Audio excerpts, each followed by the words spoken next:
Good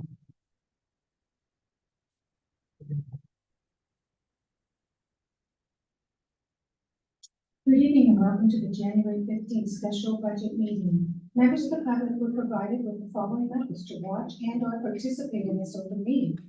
Attend in person at the NDCC.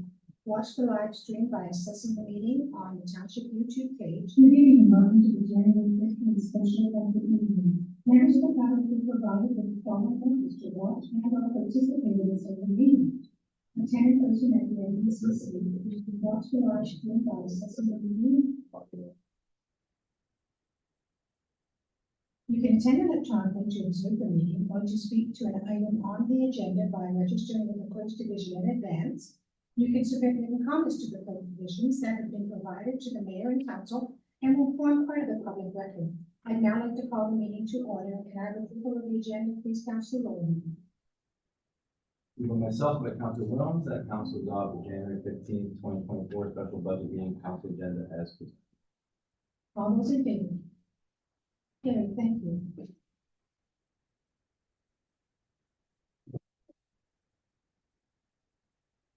I'd now like to do the Indigenous Territory Acknowledgement. We acknowledge that the land on which we gather today is the traditional territory of Haudenosaunee and Anishinaabe and Inuit people. We acknowledge the enduring presence of the Indigenous people with whom we share this land today, their achievements and their contributions to our community. We offer this acknowledgement as an act of reconciliation between Indigenous and non-Indigenous peoples of Canada. And as we pause to reflect today, I want you to think about where we were at 2 years ago. The horrors about the residential schools in the grades and how shocked our world was. And then every child matters, and then the Indigenous women and the death of the Indigenous women. And then look how we evolved to events including Indigenous people, to their voice being heard.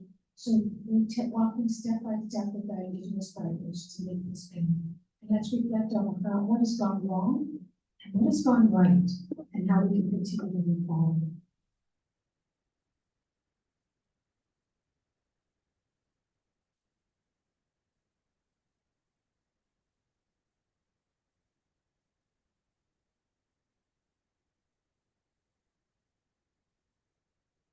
Thank you. Is there any disclosure of pecuniary interest or general utility? Seeing none, we have the appointment bylaw number 3455-24. Councilor Ross, you can have a motion, please. I'll move on myself, second by Councilor Chile, that bylaw number 3455-24, being invited to appoint an acting clerk, Kyle Kruger, be read a first, second, third time, and be finally passed, signed, and sealed by the mayor and deputy clerk. All those in favor? Welcome, Kyle. I'm in trouble now. Councilors, we are going to skip over 6.2 right now and go to the presentation from Cambridge Memorial Hospital. So I will use the short and Patrick Gaspard is here to join us. Welcome. Thank you for having us. We really appreciate it. I'm going to share my screen, so I'll just take a second here to get myself set up.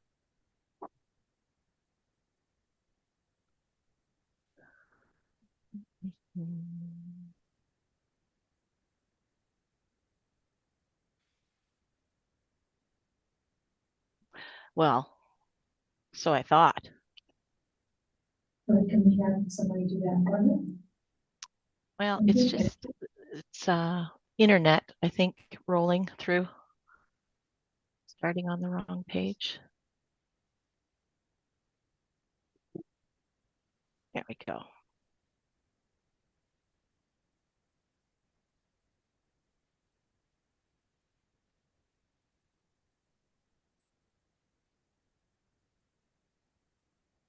Are you seeing it now? No. No, sorry, Lisa, we're not. Cynthia may try and share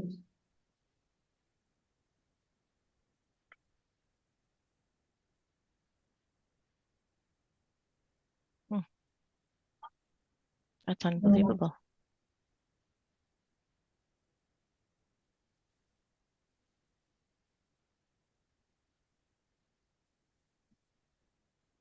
See, I want this. Sure.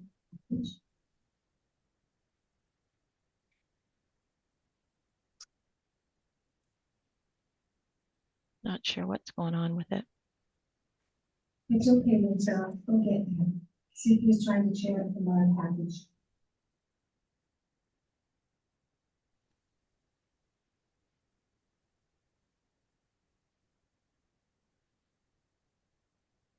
Happy New Year, Patrick. Happy New Year, Lisa. Ah, there we go. Just as you say that, Mayor Foxton, the world Yes. gets in order. Ah, Thanks. there we are. My apologies. I'm not sure what happened there. We did test it at 5:30, didn't we, Patrick? We tried very We hard to did be with prepared. we have evidence. Cynthia said We it did do. work, and yes, That's right. Yeah. there we Well, are. thank you again. My apologies. We certainly are thrilled to be here and to provide an update on some of the things that are happening at CMH and just share our gratitude with the community of North Dumfries for their support. So if we move on to the next slide, I'm not sure if everyone realizes just how long there's been a partnership between the hospital and the township of North Dumfries, but over 21 years of investment in our hospital. And certainly you have shown your commitment to improving the quality of life and well-being of the residents of both North Dumfries and Cambridge. More than 2.6 million of the $10 million We Care CMH campaign total was contributed by North Dumfries donors, including a $100,000 investment from the township itself. And we are so grateful that brought great awareness to the campaign, and we certainly thank you for inspiring others with your leadership. Your investment has helped us advance patient care in so many ways, and I'd like to invite Patrick shortly to Patrick Gaskin, the CEO of the hospital, to share some of those recent updates with you. But I just thought I'd take a quick trip down memory lane and remind everyone, can you believe it was almost 4 years ago since the opening of the new wing? The expansion of our hospital would not have been possible without the investment of this community and Township Council. Little did we know that the new wing would open just in time for a global pandemic, and we're certainly grateful that we had the expanded facilities and state-of-the-art equipment to help us navigate the past 3 years. We're happy to share that our new renovated B wing will open at the end of this year, and Wing B will be home to a completely rebuilt patient tower with brand new patient rooms featuring all of the amenities that we've all seen in Wing A and celebrated in Wing A. This area will also house the new endoscopy and medical day surgery departments and fracture clinic. And Wing B's largest clinical area will be the new diagnostic imaging department, which is expected to serve over 100,000 patients each year. Diagnostic imaging is an integral part of the work that we do at our hospital, and investing in world-class equipment and attracting top-tier medical staff has been made possible thanks to our community's commitment to supporting healthcare. With that, I'll certainly pass it along to Patrick for a hospital update. Super. Thanks very much, Lisa. And keeping people at the heart of all we do is what we do each and every day within the organization, whether it is our patients, our staff, our incredible volunteers, our physicians, and our board and our donors, and of course, our community of supporters and donors, including the Township of North Dumfries. I always like to start with a patient story. And so this is just an email I received recently. And it started by saying, although we are not frequent users of healthcare services, over the last month, my spouse experienced significant health challenges and we have needed to use the hospital services frequently. Without exception, our experiences and care have been excellent. Not only are the staff confident and expert clinicians, but the overall culture of kindness and helpfulness is amazing and palpable. One example of the general helpfulness are the many volunteers who are greeters and wayfinders and who pay attention to being kind and supportive to patients and family. Staff, when they notice people who are apparently lost, consistently stop to help people find their way.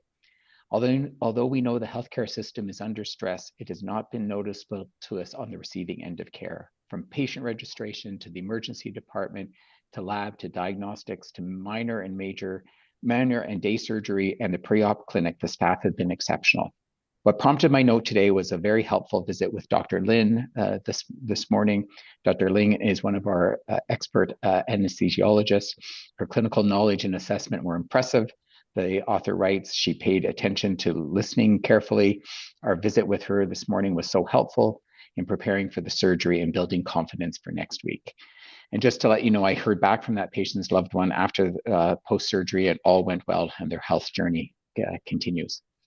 I'll go to the next slide and speak a little bit about our strategic plan. But before that, I'll remind you that when we last came to council in 2021, it was Sue Lockett from our foundation team and our longtime foundation board member and champion and North Dumfries resident, Kate Cressment, who shared that at that time, CMH had recently opened up our new regional liver clinic, and that lets you know that that clinic continues to meet the needs of patients to get care closer to home for critical liver services up to and after liver transplant. And we shared with you at that time that the first MRI that we had delivered along Coronation Boulevard in a horse and covered wagon is coming to the end of its life, believe it or not. And Lisa will speak more about our campaign to bring a new MRI to our hospital shortly.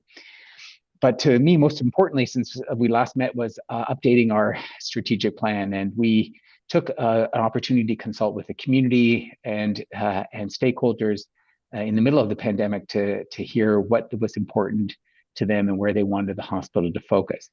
We kept our values the same. Values have been guiding our day-to-day work for the organization for the last 12 to 15 years, and we've just been solidly expressing those each and every day. But we took the time to update both our vision and mission. And maybe just in the interest of time, I'll only speak about the vision, but we moved away from saying we'll be an amazing hospital to a vision of creating healthier communities together. When we talk about that, what we really mean is that's not just us as a hospital, but that's in partnership with other healthcare providers. It's in partnership with government. It's in partnership with you in terms of what part of a strong, healthy community is a good, solid hospital. It's education and infrastructure and businesses and safety and all of the elements of a healthy community, and we're part of it. And we see ourselves and our vision as working each and every day with our partners to make it a healthier community, and we're part of that.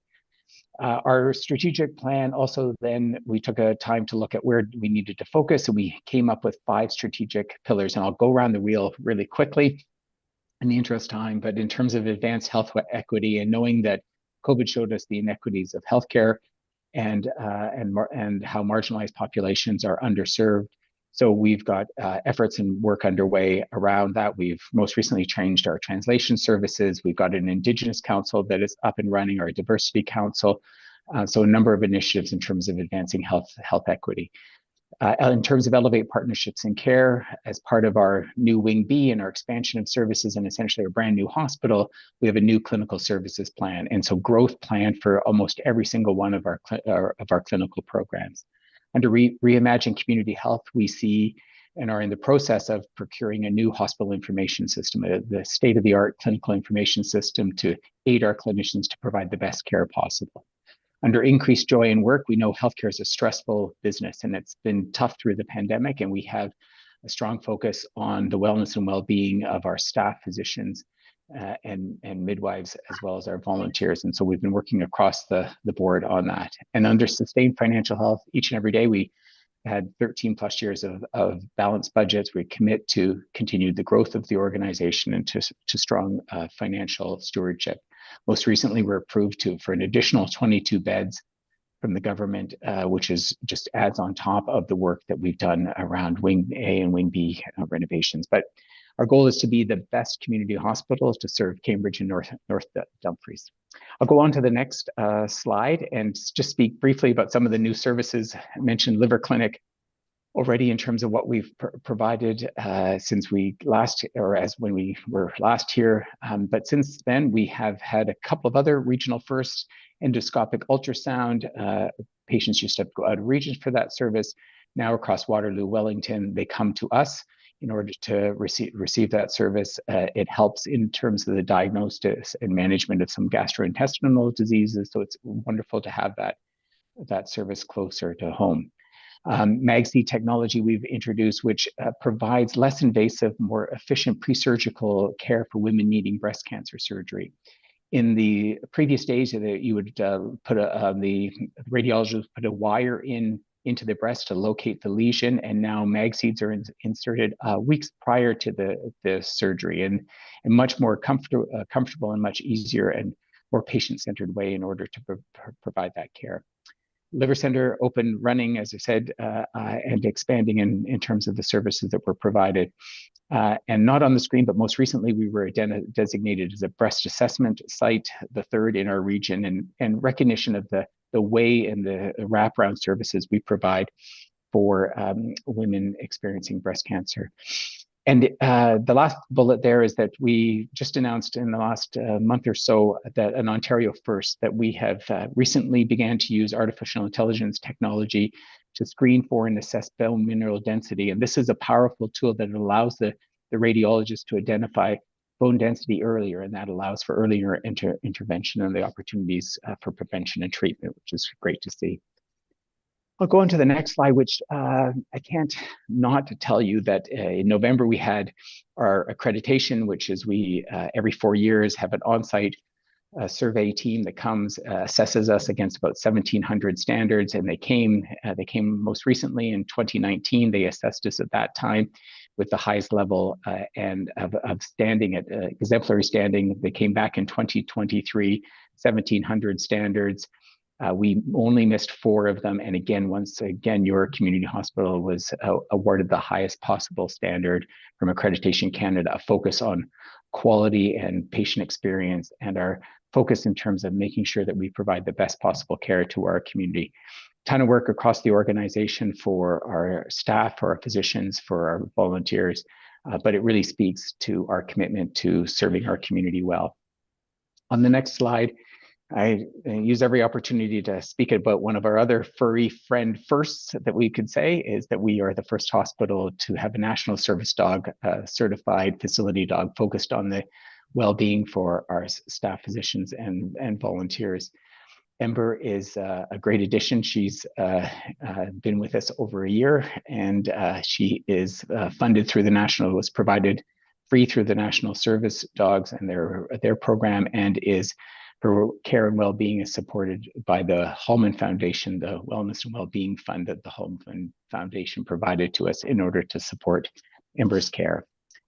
And finally, kind of before I pass it back to Lisa, just where are we on the capital redevelopment? Lisa's already spoken about how we're on the home stretch.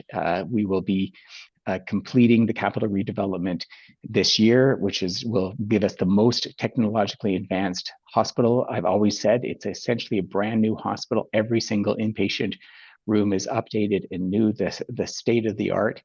On the screen, you can see over the last year and change, we've continued to occupy new areas as the renovation continues. Next month, we'll have the new endoscopy area. Sorry, the new endoscopy area that is in the final stages of it. We'll have bone mineral density as well as ultrasound and mammography ready. Nuclear medicine coming online, and then the new tower opening later this year. And with that, I will pass it over to Lisa, who will share updates on the work that we're doing around the foundation. Thank you, Patrick. I thought first I'd just start with something that I'm always amazed how many folks don't know, and it is that funding formula, and just reminding everyone that the province provides operational expenses such as staffing costs, payroll, and medications used in the hospital. But what most don't know is that the community's generosity provides 100% of the funding to purchase our hospital's equipment. And of course, that's where we come in as a foundation. It's our work to raise those funds and to inspire our community to invest in CMH for new and replacement equipment needs. On the next slide, I tried to evoke through this slide the generosity of our donors and its tremendous impact. I thought I'd highlight some of the impressive pieces in impressive new spaces in our building. This is equipment in our new diagnostic imaging department.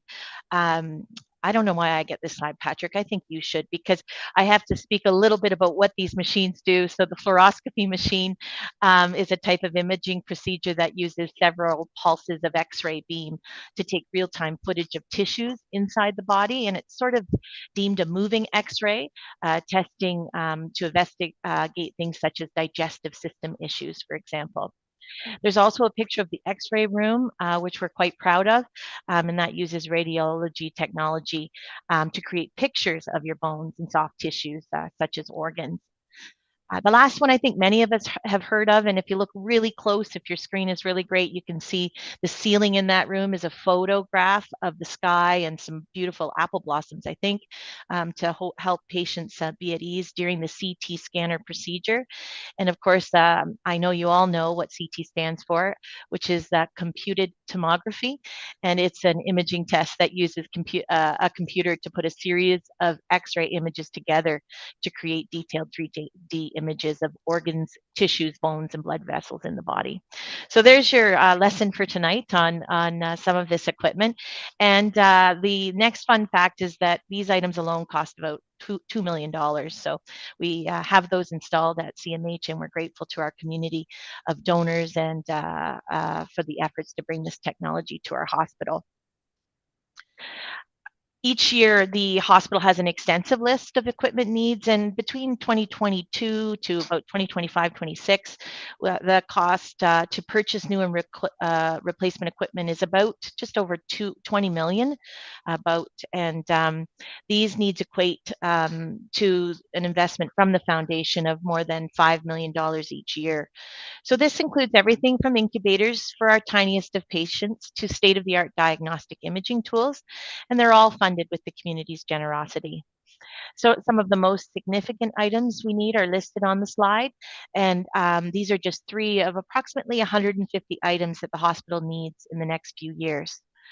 We've added some photos of some other recently purchased items. The top picture shows our endoscopy program. We use 2 types, colonoscopy, colonscopes and then gastroscopes, and these tubes often have a camera and tools to take samples attached to them, amongst other things that they can do. Each costs between about $175,000 to $225,000. So we'll be working with our community to raise about $350,000 to purchase replacement scopes due to the high usage within the hospital and the high demand for colonoscopy and gastroscopes. The middle photo is our surgical staff showing off what's called a C-arm, and it's a portable fluoroscopy imaging device, which is positioned around the patient during surgery to provide those 2 and 3D images. It's used for orthopedic trauma and spinal surgeries, and they cost about $275,000. I'm sure you can understand by now why the hospital equipment lists are in the multi-millions of dollars. So we discussed a bunch of equipment earlier, but on the next slide, we talk a little bit about the hospital's ask for us to support the purchase of a new MRI for CMH. You saw that it was number 1 on the list on the last slide, and it's a current priority for us to raise $5 million specifically for a new replacement MRI machine. Patrick touched on the fact that the first MRI came in 2021 or 2012, pardon me, and with the campaign B, the I in MRI. So we're looking at, just to age us all a little, about 12 years old and due for replacement. We launched the Spotlight MRI campaign in September of 2022, and we have received overwhelming support from the community. We've raised about $3.4 million, and another announcement to come in the coming days that will take us a little higher than that. And we're very optimistic that with continued community support, we will reach around $5 million in the first half of 2024. You may ask what's next after Spotlight MRI. There are so many pieces of equipment in the hospital that are used daily for patient comfort and care. Upgrades and replacement of these items like stretchers, wheelchairs, and blanket warmers represent some of the items on the list. We'll be working on raising awareness in the community about just how important the equipment that aids in providing patient comfort are to help healthcare staff provide compassionate care for our loved ones every day. In closing, I'd just like to say that since we launched the Spotlight MRI campaign last year, we've seen the community rally behind us yet again. Our spring CMH Reveal Gala and saw ticket sales close to 400 and raised a record-setting $380,000. This year's gala will be held on February 29th, again at Tapestry Hall. And we know it'll be just as exciting, and tickets are on sale now. But it was a pretty remarkable event during one of the worst snowstorms that we had last winter, so we're grateful for your support. Other communities support around this MRI spotlight were gifts from school children, the Tate Street Public School, community groups like our local Rotaries, Legions, and community groups have stepped forward. Wedding Week, held not long after that CMH reveal event down at Tapestry Hall, was a local Cambridge event and raised about $5,000 towards the MRI. Local businesses have stepped forward with donations, and some are publicly encouraging our community to follow their lead on their signs outside their buildings, which has been really heartwarming. Trees of Caring appeal, our annual holiday season appeal, was also directed towards this important priority. And in August, we were honored to remember our close friend and volunteer, Bob Cunningham, a former hospital and volunteer or foundation board member who left a historic estate gift, and a portion of that gift was directed to Spotlight MRI. All of the support is certainly a reminder that our community is committed to investing in local healthcare, and we're so grateful for each and every donation that we receive. We wanted to thank you all for listening and for providing Patrick and I with the opportunity to share our updates this evening.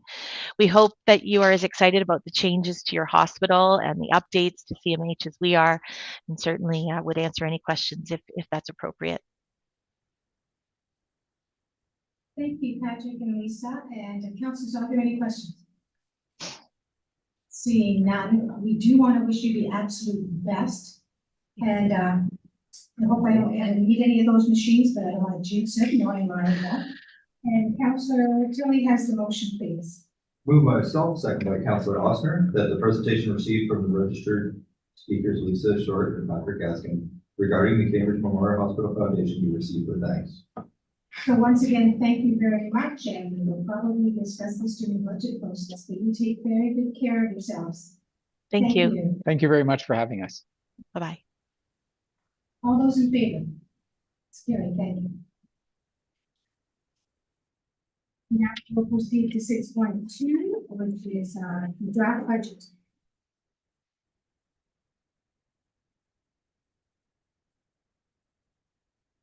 Yeah, budget's always been silenced.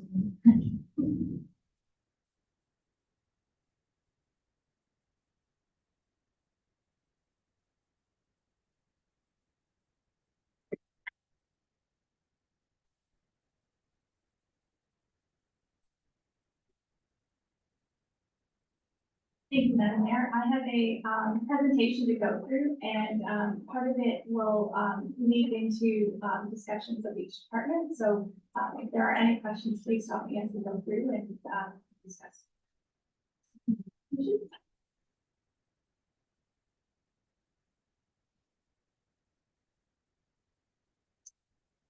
So for the 3 budget meetings, we have proposed a tentative schedule where tonight we will review the operating budget.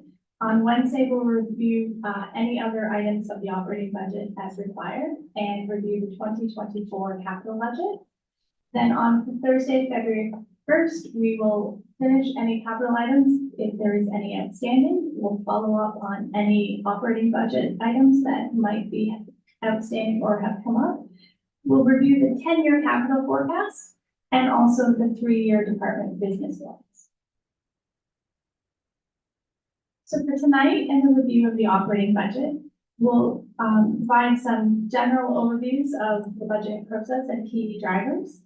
We'll discuss the impact on the tax rate for the township, and then we'll provide some update as to what the sources of revenues are, how we're spending those funds, and then go into a discussion on departments.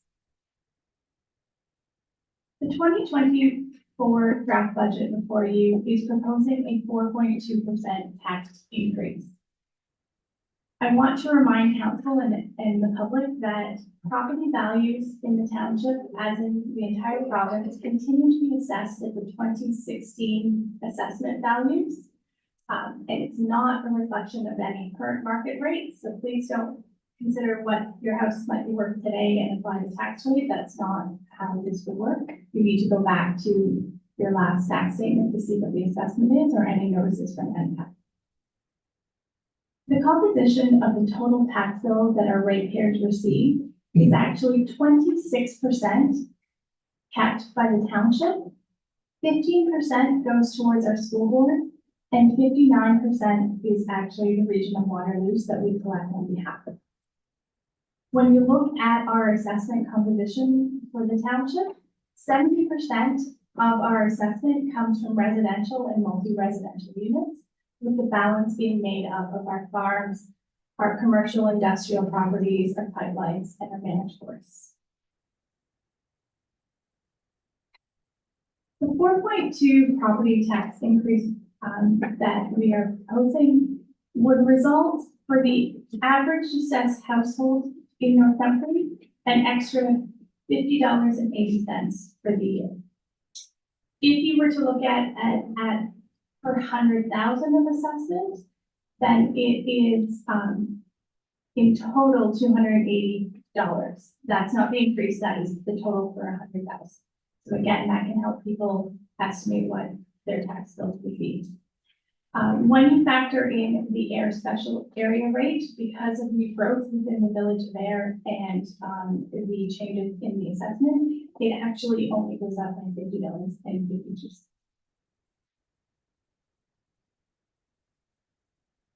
For 2024, there were a few things that were key drivers for the township. We actually saw a 4.39% increase in the assessment values of our properties within the township. This comes from new properties being added as we have experienced quite a significant construction over the past few years. It's also when people improve their properties or changes to the value of some properties as well.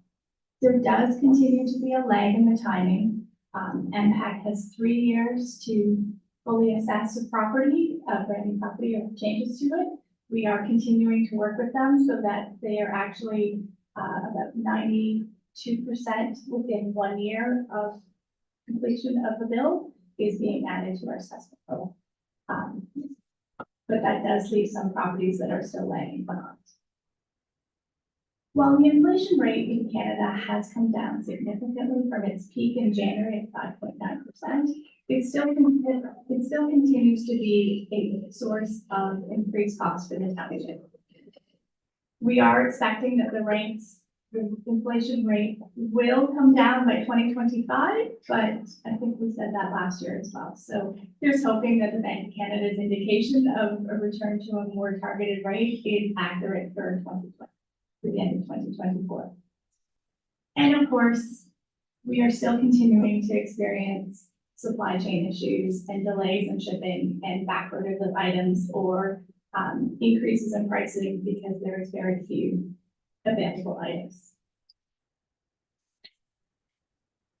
Another huge hit to the bottom line is municipal insurance. We are continuing to experience increases in our insurance costs. The Waterloo Regional Insurance Pool does help us keep our costs down, and their reviews of our risk assessments certainly do help. But it is an unfortunate fact that municipal insurance across the board continues to increase. We are also experiencing continued increases in our utility costs, our water, our gas, our hydro, just as every ratepayer is. For the township, utilities does represent the second biggest cost center after wages. The other thing that I bring to your attention is that our OFPM grant, our Ontario Municipal Partnership Fund grant, has continued to decline. Included in the calculation for 2024, there is a small amount of transitional funding still there, so we do expect a further decrease in the funding for 2025. This is a table that's probably very hard to see on the big screens, but hopefully in front of you it's a little bigger. But it compares the 2023 tax rate of our neighboring communities. This is before any suggestion of what rates might be in 2024. But you can see that Northumbria's is actually the lowest one in our comparative group. Last year, we were actually second lowest, but we have dropped into the lowest position. The other thing that I brought to your attention is the rate increases within some of our regional comparators. These are the tax rate increases for them. Now, I do caution that if their number is much higher, a low increase is actually still higher than ours. So you do have to be a little careful when considering just strictly rate increases. Last year, I provided a dollar amount for the average household. But that's also a little misleading because every single municipality within Waterloo Region has a different average assessment value. So that also doesn't provide a full comparison of the situation. So when you're reading media headlines or articles about budget, it is something to keep in mind.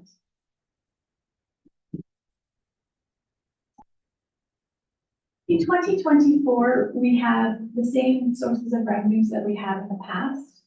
Our grants are shrinking a little bit with the result if our taxation is having to compensate for the loss of those grants. So we are up to 67% of our budget is coming from taxation dollars. 16% is from the fees and charges, 5% from grants, 3% we are using from reserves that we had previously provided. And the other is things such as interest in other sources of funding. I will note that excluded from this slide is the building department, as they are a standalone self-funding. They are not included in this for the expense line coming. When you look at the departments and how we are spending our budget, our largest source of our funding is going to our engineering and public works, maintaining our road networks and winter maintenance, streetlights and sidewalks is a significant portion of our budget, followed by our recreational services.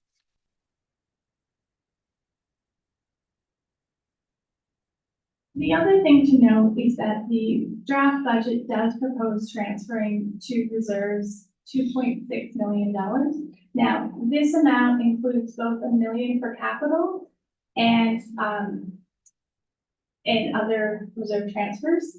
The other thing to highlight is of that, only $1,019,000 is actually coming from taxation. The township is in the fortunate position where the funds that come in from our investment in Grand Bridge and our funds that we have received from the aggregate industry, we have put those directly away to capital grants that we typically have used either for facilities or for our road networks. So that does help reduce the burden on taxpayers.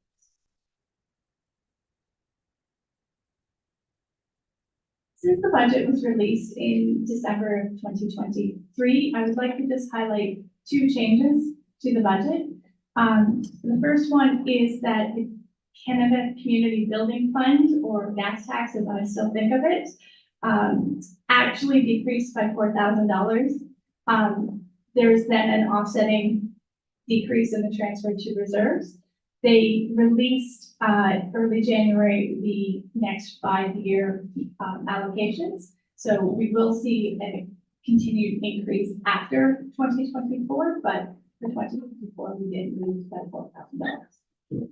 The other item that has been added into the operating budget for your consideration is a $10,000 for the archival software purchase and maintenance that would help the Northumberland Historical Preservation Society and the township with maintaining their historical records.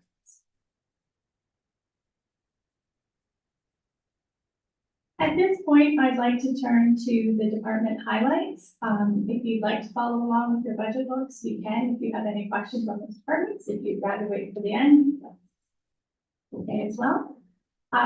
Within the council and election budgets, I'd highlight that obviously we don't have an election coming up, so we're just transferring funds aside to pay for the next municipal election, and the rest of the costs are maintaining our databases. Within the council budget, I have highlighted two items. The training and conference budget for council has increased to $12,000, and this is based on requests of councilors to attend the upcoming Roma conference and then AMO in the summer. Thank you, everyone, for asking for your hotel rooms on time, because that was a fun morning. The other item that I draw attention to is that we have increased the advertising expense line in the council budget to $22,500. And this really reflects the fact that we are having more town hall meetings and more local board meetings, and we are doing additional advertising to make sure that the community is aware of the meetings.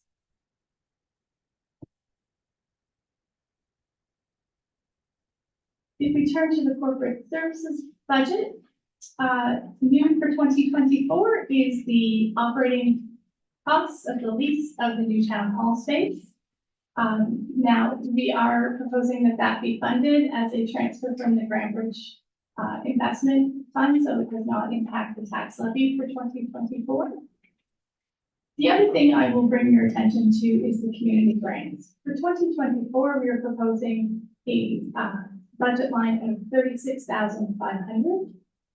Staff is still in the process of compiling all of the grants, as some individual organizations who have applied have just asked for a rate fee reduction without a dollar amount. So we're still trying to figure out the exact ask, but it is exceeding $60,000. Once we have compiled that list, we will forward it to the working group for their evaluation and recommendations to a meeting in March for council. Within this, there are Councillor Wells, please tell us what these are. So it's just with regards to this one, but I had some questions on previous items too. I wasn't sure whether or not to wait. So go ahead.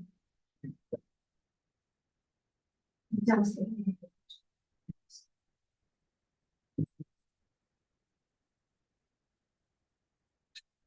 Okay, I think the one item,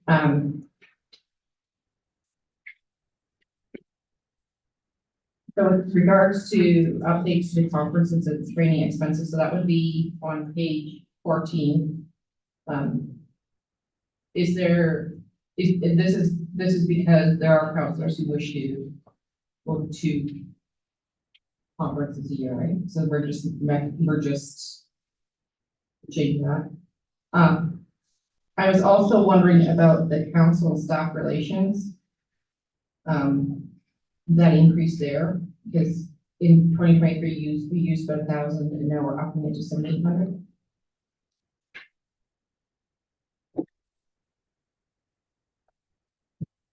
If I may, Madam Mayor, to address the first question, the conference and training expenses, it is based on the asks of council so far.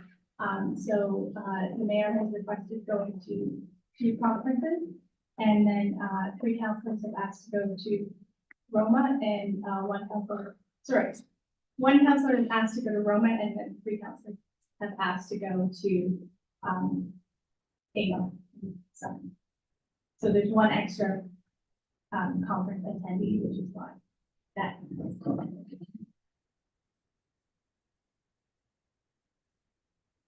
And then with regards to the council staff relations, So, Madam Mayor, through Councillor Williams, the column you see at approximately $1,000 is as of November 30th. So this is not a year-end compilation, and there are long-serving awards that have been or will be handed out to staff that will come out of that account. We did not this year host a banquet as we would normally do so in fiscal year 2023, we did not host a banquet, which has been our past practice.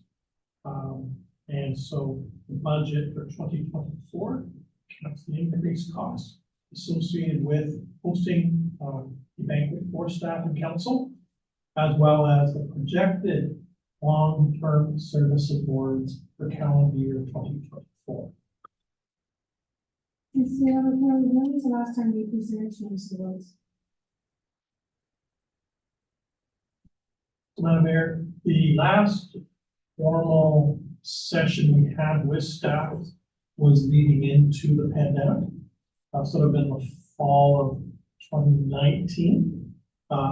We did provide long-serving recognition awards. There was monies protected in the 22 budget for a handful of staff in the intervening period of 21 and 22 that were eligible for awards. Okay, so the second one that I'd like to talk about is the Cedar Creek Cemetery. I fully support it moving to like a memorandum of understanding. However, I spoke with Michelle Henderson, who with her husband takes care of this cemetery. And $2,000 is not even covering the cost of grass cutting.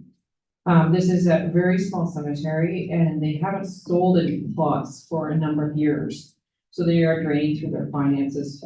So I was thinking, rather than wait a couple of years for their finances to go completely dry, whether it makes more sense to increase that amount, so that they can cover the expenses. So they have grass cutting at, she pegged it around 3,000, but then there's also trees that fall down. And then there's, some of the stones are in very rough shape and they just can't afford to actually fix them. So though I like the idea of an MOU and she was very pleased to hear that this was the direction that was being proposed. I do think we need to actually rethink, this 2,000 and increase it. Maybe I thought our understanding that was, I thought it was just for the grass cutting, that those other things would be taken care of by the township staff. Am I incorrect? Madam Mayor, the township has no direct involvement at the Cedar Creek Cemetery. It is not vested with the township. It is managed by a third party. And so council, going back years, has provided a stipend of money to help defray the costs associated with the grass cut. And that's the extent of what the community grant that the council has historically provided. Up until fiscal year 23, the allowance was $1,500 on an annual basis. As part of the 2023 budget deliberations, council increased it to $2,000, and that's what's been reflected in the draft 2024 budget. So should they want to increase this, they would have to come to council with a presentation showing expenses before the council would have to discuss at that time. So similar to what we did with the Ayr Cemetery Board, council provided direction to staff, and we met with the representatives of the cemetery board for the Ayr Cemetery site.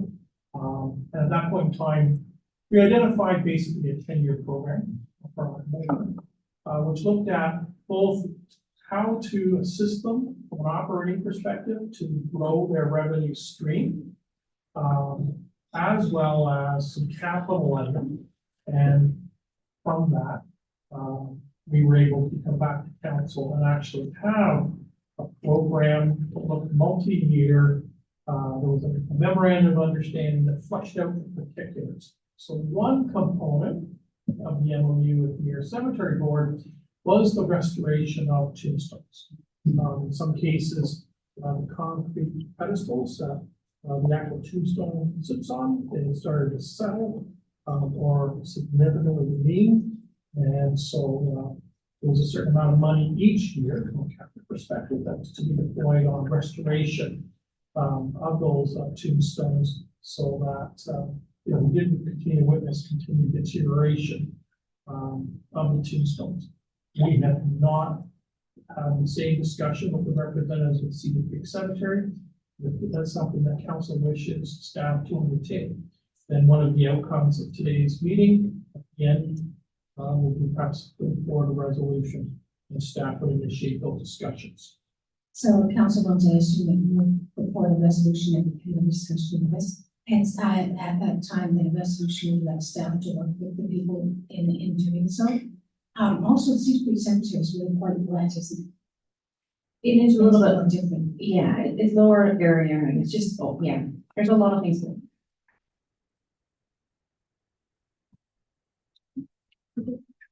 Anything else, Councilor? Not at this time, thank you. Thank you. Any other councilors have questions at this time? Carry on, Ms. Burns.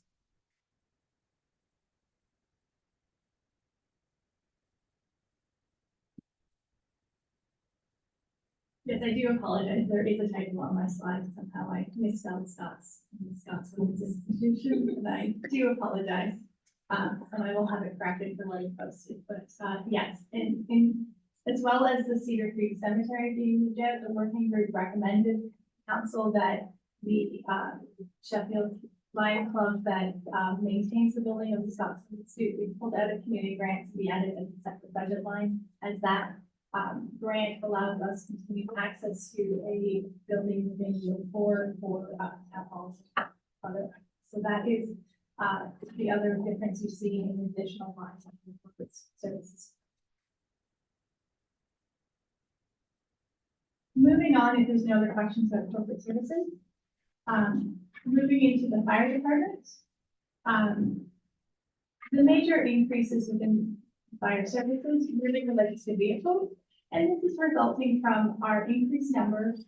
Some of our vehicles are actually reaching nearer to the end of their useful lives. And we have just witnessed a staggering increase in the cost of repairing vehicles. I think it comes back to availability of parts and the ability for repairs to happen, but that unfortunately is driving the major cost increases within the fire department. I should have mentioned that, of course, across all departments, there is the 2.1% increases in wages benefits that council had initially discussed in November, so that is, of course, factored into. If you looked at other protective services, this is where we're speaking about our animal control, which has increased as our contract with the Humane Society has an inflationary factor built into the contract. And also within protective services is our crossing guards, and they're primarily it's wage benefits. Are there any questions from this?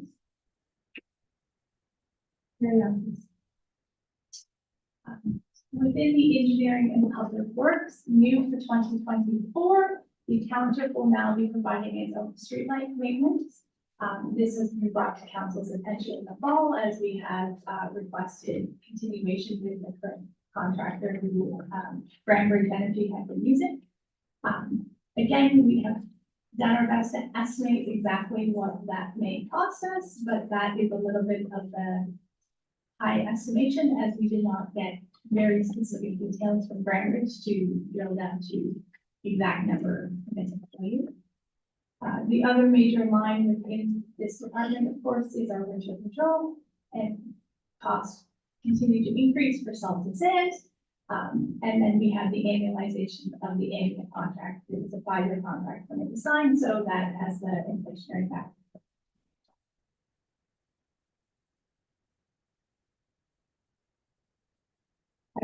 Engineering and public works.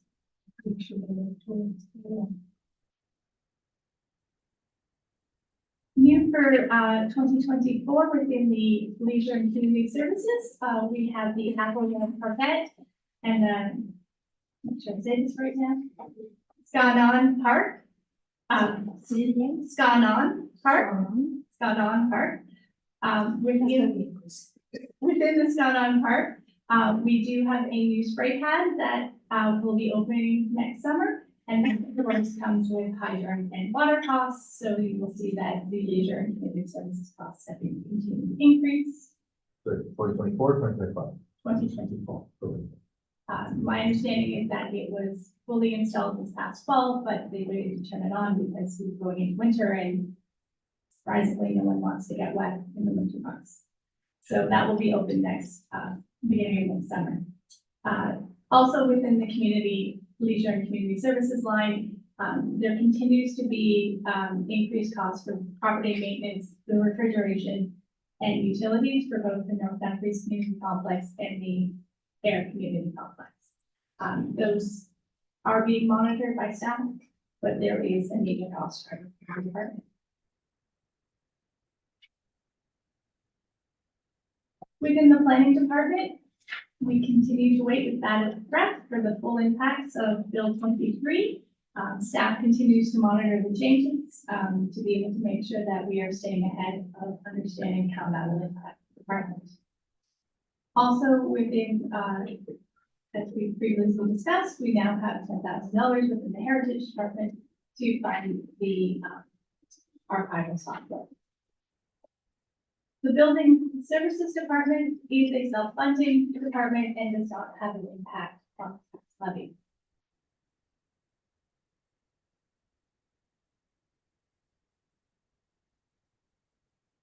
So in terms of, this is the end of my presentation, and in terms of just the next steps for discussion, I'm happy to take any further questions there might be on the operating budget. We also would like to direct your attention to discussion papers 1 and 2, as there are some questions for council on what direction you would like staff to take for those 2 items. Our next meeting will focus on the 2024 draft capital budget. And then the February 1st meeting will deal with both the 10-year capital forecast as well as the business plans for the department. Councilors, any further comments or questions? Seeing none, then I assume that 6.2, the actual motion, are the ones that you're seeking guidance on. Is that correct, Ms. Fox? Okay, so Councilor Wilms, do you want to read it first, and we'll start with then we'll have to decide which. So, yeah. No, go ahead. I'm just not sure if we wanted to discuss the staff memos, the budget discussion papers. I think those are incorporated into the draft resolution that you're referring to. So whether you wish to examine those first, I would say confirmation that was in the intent perhaps. Madam Mayor, there's correspondence or items that were either dealt with at an earlier council meeting to be introduced as part of budget deliberations, or information was received from outside parties as it relates to the 2024 budget that is not or has not been included in the draft 2024 budget. And so they've been broken out into 2 separate discussion papers that have been included as part of your agenda package for this evening. Just flipping forward through to the discussion paper number 1 that deals with resolution that was brought forward to be decided as part of the 2024 budget deliberations as it relates to a 1% dedicated tax rate for aggregate related matters. And to provide some context, 1% would generate approximately $70,000 in terms of revenue for the municipality. The intent of the discussion at the earlier time when this was debated was that this 1% dedicated tax rate would be used to raise revenue. It would be transferred to a reserve account specific to be used for special studies and or hearings tribunals dealing with the aggregate sector and matters as they may present themselves over time related to the aggregate sector, and obviously the infusion and the ability to draw funds from a reserve account would help in future years defray potential cost exposures to the corporation. So that's the essence of discussion paper number 1, and direction would be required from council to deal with what, if any, actions council wishes to take respect to that 1% dedicated tax rate. See, only thing that's taking more than time to So staff will require direction from council related to the 1% tax rate. Staff is identified in the discussion paper. There are essentially 3 options available to township council. One would be to adopt a resolution that would establish a 1% dedicated tax rate to fund aggregate related studies and or proceedings before administrative tribunals or courts. The funds created on an annual basis would be directed to a reserve account to be accessed in future years to deal with those reference purposes. The second option available to township council would be, excuse me, to not pursue this dedicated 1% tax rate for aggregates and actions arising from it. Option 3, council may frame an entirely different direction. And examples could be the tax rate, but all on a different factor. Or perhaps put a time period that this program would be only in place for a certain number of years. Perhaps to create a certain threshold of dollars in the reserve account. And then once that limit or time period has been achieved, the resolution will then sunset and no longer would monies be raised for that specific purpose. So, Madam Mayor, we're in the hands of council as to what council wishes to do with this item as framed in discussion paper number 1.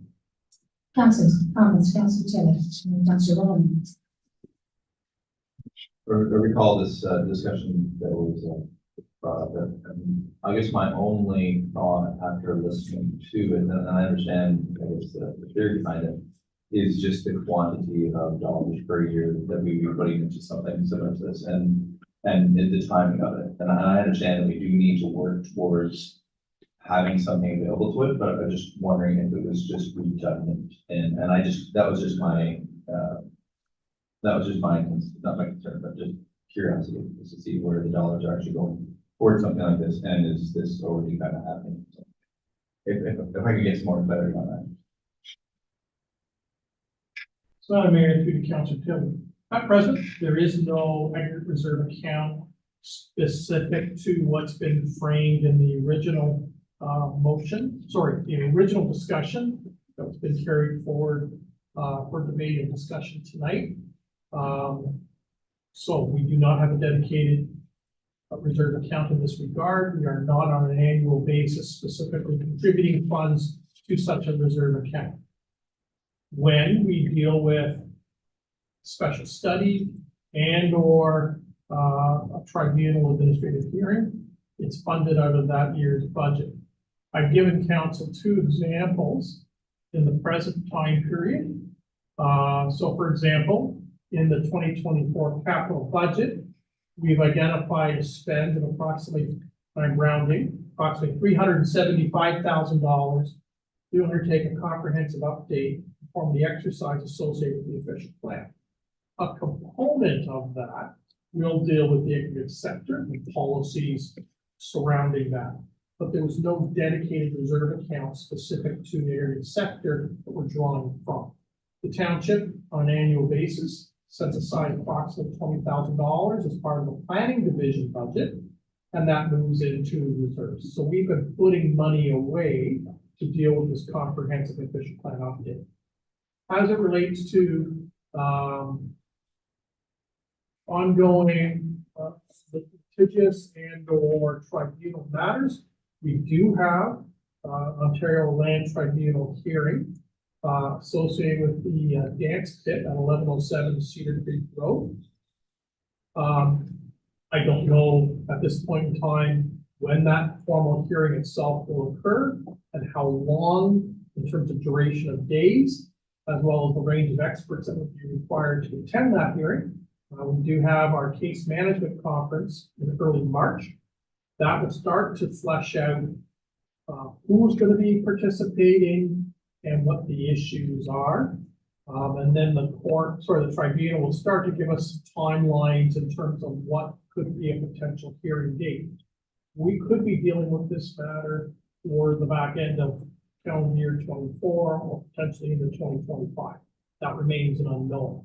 But once again, we've allocated certain monies for legal proceedings, but not to the extent to deal with a multi-day OLT tribunal hearing. So, you know, there are some examples of some sectors or aspects that relate to the aggregate, but there's no dedicated fund at present that we would draw upon. Councillor Rowland.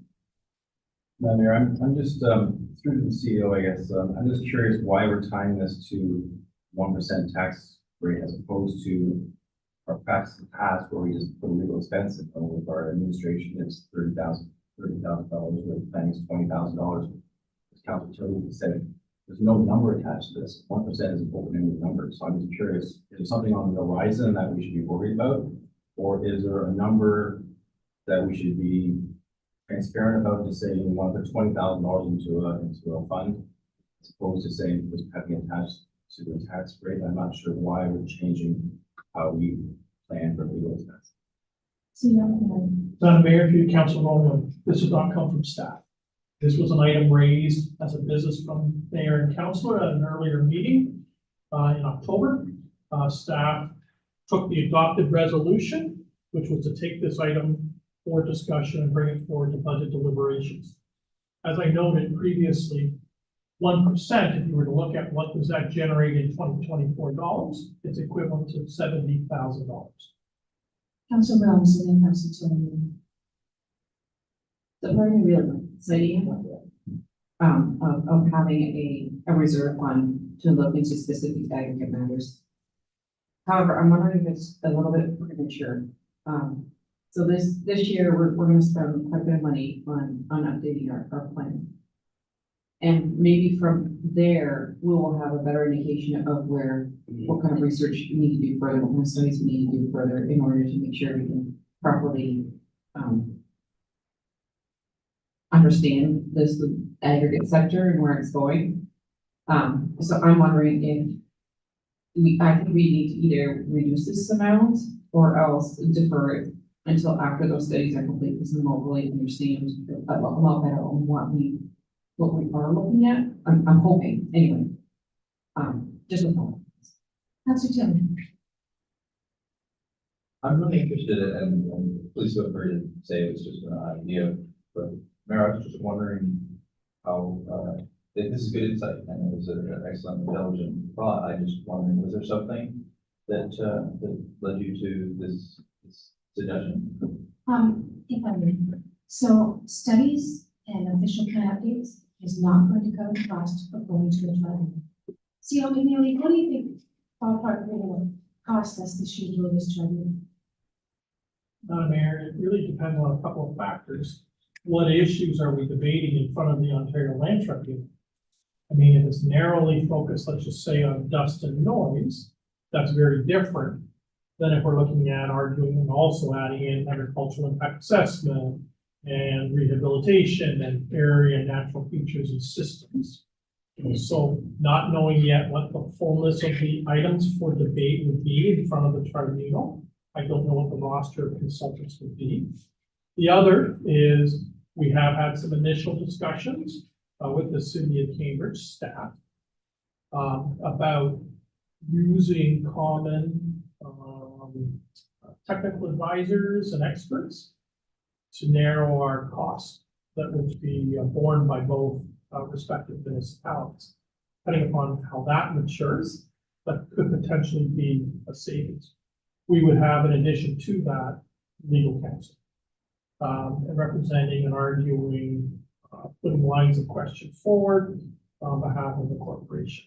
So, it doesn't take very long at a full hearing, and I'm suggesting if it's in the 5 to 7 business days, you're starting to look at a cost of $150,000 to $225,000 to be incurred by the municipality, accounting for professional witnesses, experts in very narrow disciplines, as well as legal counsel. So my thought is that if we start to go to fund that, maybe offset some of this cost in the future, because we are going to be taking the tribunals. I wish we could have won it. I know a citizens group went to the what was it called before, municipal board, Ontario Municipal Board, and they lost. It cost them $260,000. So are we prepared for that? So see how many that say we don't put anything aside, and the $70,000 probably increase. So again, the ballpark could be, we're thinking about 100,000 or not. Would that be fair? So if we're looking at a full hearing in that 5 to 7 day period, I'm suggesting we're looking at north of $175,000 by the time we look at the roster of professional witnesses and experts, as well as legal counsel. So I still think this is a good idea, but I'm not sure I'm going to do it this year. even though if we did it this year, we could probably use it towards the, police department and the other units. So, again, thoughts, folks, Councilwoman. Madam Mayor, I'm just curious, maybe the treasurer can answer this. Do we have any reserves at all for legal expenses? Through Madam Mayor, Councilwoman, we do have one, reserve that has, I believe, about $65,000 that is for general legal matters of the township. If I may, how much do we draw on that per year? We don't at all? What about all the legal expenses we've gone through this year? They're funded in the operating budget. Oh, We set up a few years ago to reserve account to deal with items that pop up that could not be accounted for in the operating budget so that it wouldn't affect the year end and put us into a deficit position. By having a reserve account, it allows us to deal with those extraordinary costs or cost exposure. all right, Christine Box. It's actually $68,000. My apologies. I found it now. If you look at, your back package of the last page of the 10-year capital forecast is actually our estimated reserve balances, and it is on that. Councilor Tilly, did you have your hand up? I was thinking of putting my hand up. I think planning is always better than reaction. I'd have to agree with you 110% on that. But whether or not the size, I think it's always better to put a little bit away for a rainy day than it is to put nothing. If there's a capability of doing this, to still keeping our, keeping the tax rate at a reasonable rate, then this is a good, because we know what's gonna happen, we know what's gonna happen in the next year or so. If not, then we're reacting, whether or not it's gonna be to that number, then I guess that's remains to be seen. I would be, I'd be interested in seeing what everybody else's opinion about things like that. Councilor Olson. So my comments last question, and we discussed this a lot about going to the, used to be the OMB and the land and all that. And fighting on behalf of the residents, for their quality of life, et cetera. And it's a good thing to do, but we've talked numerous times about how, a lot of this costs taxpayers a lot of dollars, and we really don't have control over certain things. And I'm a little bit concerned I'm like Councilor Tilly said, I'm totally the same way. It's better to save for a rainy day than to go, oh, we're gonna, but if this happens to us once a year for the next 3 years, $7,000 is gonna do it, $68,000 is gonna do it. We're gonna be 150, 200, 150, 200, 150, 200 every single time. So I think we need to plan, on how we're gonna handle these things so that we don't put taxpayers in that situation, because that's not 1%. That's 2%, that's 3%, that's 4%. That's our whole budget that we're looking at right now, 4%. So we have to be careful on how we do this. As Councilor Brown said, there's a lot of ifs being thrown around. So I personally think that this might be a little premature, and maybe a little undervalued. Because I think if we're gonna do this, 1% is not enough, to handle what one of these inquiries with the OTL is gonna be. So it may be, or LLT, sorry. And so maybe this is something we need to either ask for a staff report or investigate further as to what's on the horizon with the bids that are happening, because we want to help the residents. But on the other hand, we don't want to hurt the residents with these huge bills that are still, we're going to walk out of there saying, is that worth it? You know, we have to be very careful. Totally agree. But we have to have sometimes we're going to be using the money to defend ourselves, just as we are this time. Where did we get the 68,000 from? How was that accumulated? Madam Mayor, over a 2 or 3 year period, the township has taken portions of the surplus and applied it to that reserve account. In other instances, the township was able to seek and secure judgments where penalties were imposed by the courts against individuals, where we were successful in the courts, and those proceeds were transferred to that reserve account. So, are we setting aside if there's a reserves this year? We don't know yet. Will we be setting, not reserves, surpluses? Will we be setting some aside this year? So, Madam Mayor, the 2023 financial year end not yet completed. We won't know the true audited year end number until the April-May time period. It's been our past practice generally in the month of May to have a presentation of both the auditor as well as a separate report from the treasurer that then speaks to the audited statements as it relates to the year end surplus, identifying what that surplus and what deficit would be, and recommendations as it relates to how to deal with portions of that surplus to move monies to one or more reserve accounts. I wouldn't want to speculate at this point in time the extent of the surplus, other than to say it will be a surplus rather than a deficit, which is good news. We would be bringing forward a recommendation at that time. Understanding that we have a whole series of accounts that are under stress, including our infrastructure, as well as facilities reserve accounts, given the magnitude of projects that we're identifying in the 10-year capital forecast. Township has a lot of competing interests for finite dollars. Thank you, Sierra. So, when I said 1%, it's because I wanted a consistent roll over throughout the year. And I would put it in 1 year, you don't have to have a raise again, it's done and we go forward. I am flexible on what council wants to do. I don't want to get people to 1% tax increase. They're going to get hard by the region.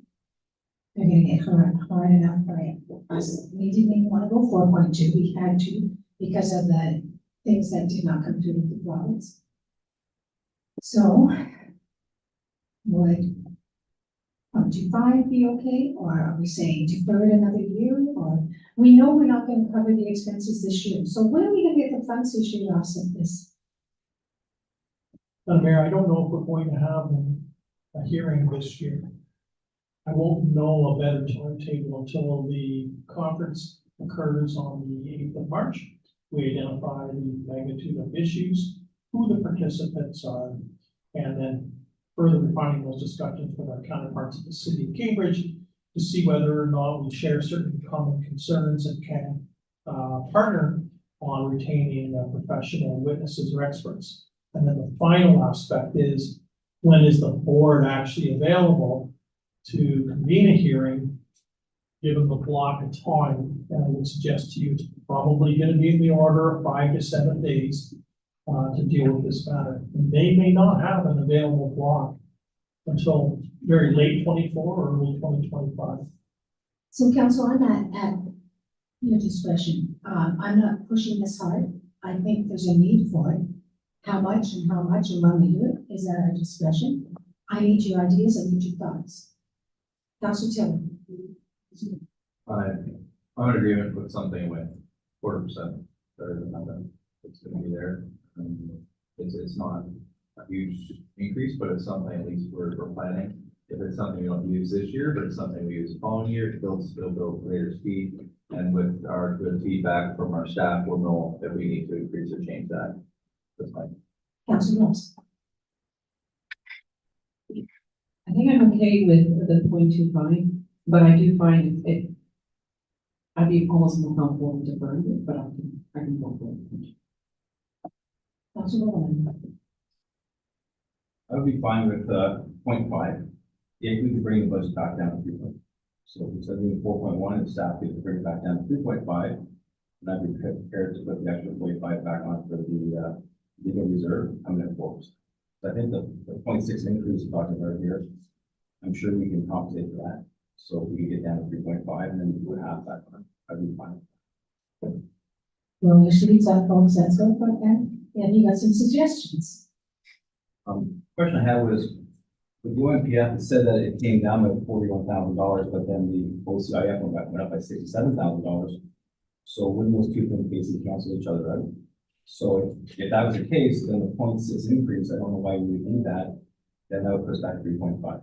So carry on, explain please. So Madam Mayor, the OMPF is funds that are directed to the operating budget. The OCIF is a capital infrastructure related item and can only be used for a range of capital projects consistent with the parameters of the OCIF. So while they're both dollars, for lack of a better term, from the province of Ontario, they have two different streams or purposes. And as it relates to the OCIF, shouldn't be commingled into an operating budget aspect. So what we have done in our 10-year forecast is shown that as a transfer to reserves, and then it's drawn out over the 10-year period to fund one or more generally road-related projects, roads, bridges projects. So I understand. So what I was thinking was, though, if we had the $7,000, surely we could find 41,000 in our capital budget to the levy that would be moved over. That would cancel that. That's my suggestion. Rather than having that $7,000 go all into a reserve, we could use 41,000 of it from, from the levy basically, push it back over to the other side so we wouldn't have to have that point system. I'm trying to find a way to make this work. Of course, yes. Go ahead, Stan. So, Madam Mayor, if I understand what Councillor Rowland is saying, because we had additional dollars introduced in fiscal year 2024 that helped the capital reserve account, you wish to lower the 1% dedicated tax rate that council on an annual basis uses to fund the long-term capital and drop it from 1% down to whatever $41,000 loss would be to, I'll use the word, zero it out. That's what he's saying. How would that impact things? Christina Box, go ahead. Thank you, Madam Mayor. Well, that is something, of course, we can entertain. I do hesitate with that because our 10-year capital is very, very tight within that 10-year period. We go down in some of those reserves to less than $10,000.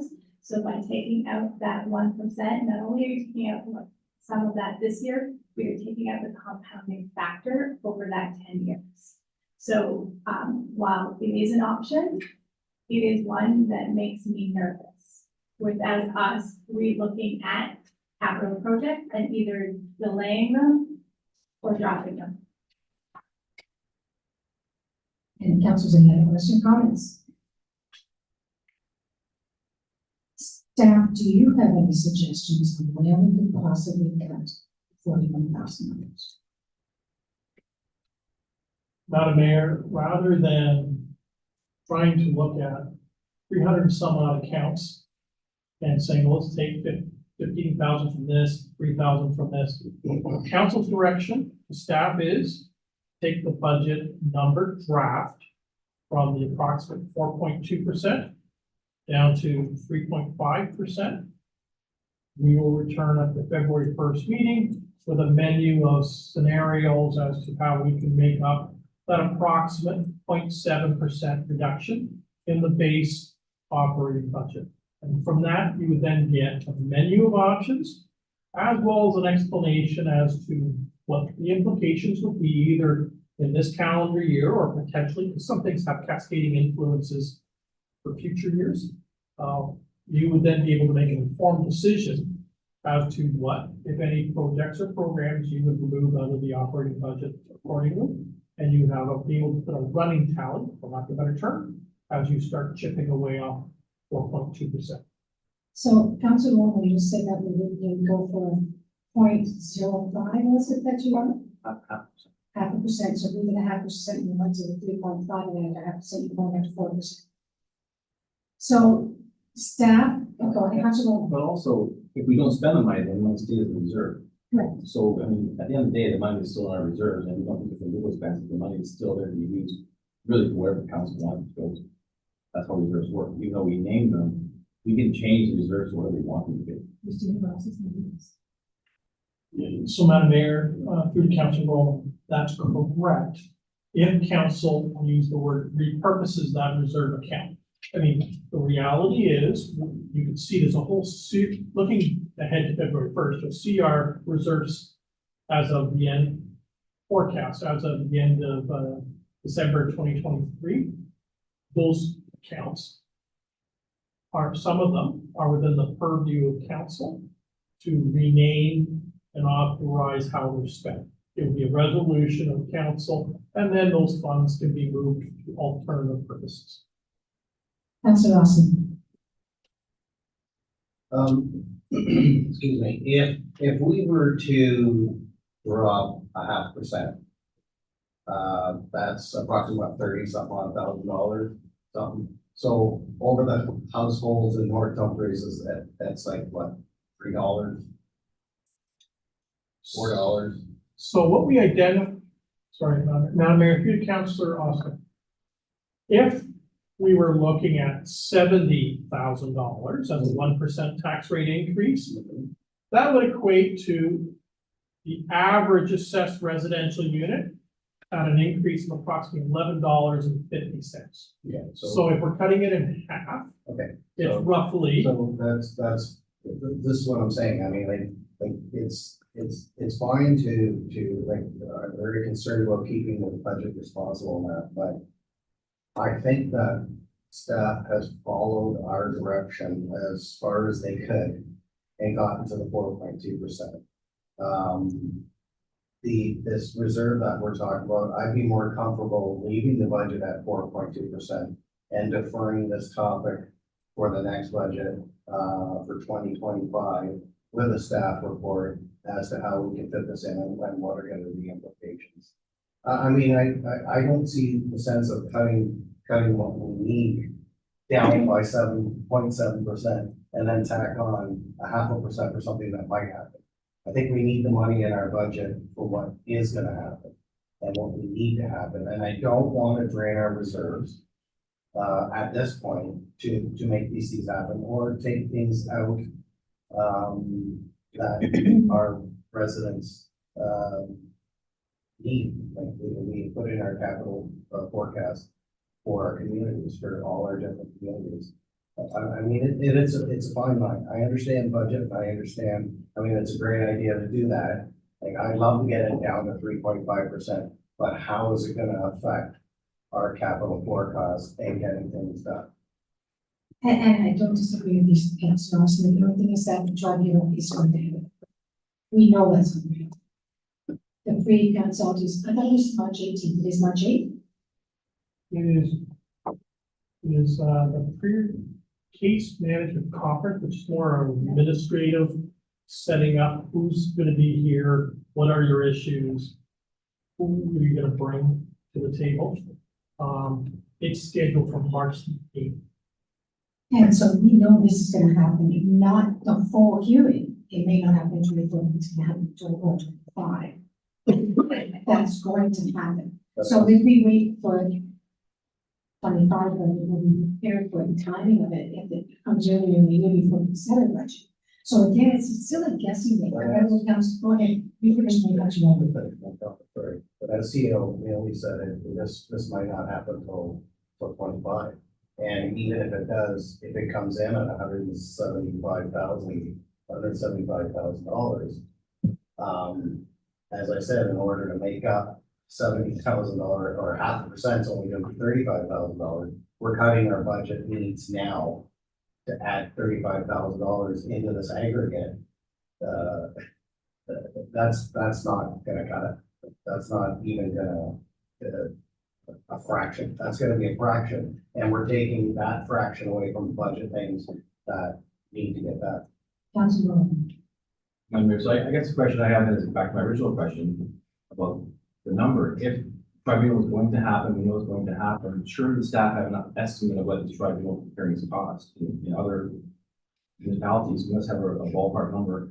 rather than just throwing in a 1% tax increase, shouldn't we be putting in our budget the actual projected number and add to our budget? We should be discussing that as part of the budget, as opposed to just throwing in a 1% tax increase based on what? And I would like to know from staff, and this is gonna happen, as you say, what is the cost of, typical costs of these tribunal hearings? What are they usually? I know we don't have all lists of all the witnesses and whatnot, but there must be a ballpark sort of number that we can have as council, so we know what we're looking at here. It's gonna be $250,000 that we have to come up with, and we need to sit down seriously and talk about that. I don't wanna have this discussed in March 18th, or whatever. Oh, now we need $250,000, but if that's the case, let's talk about it right now.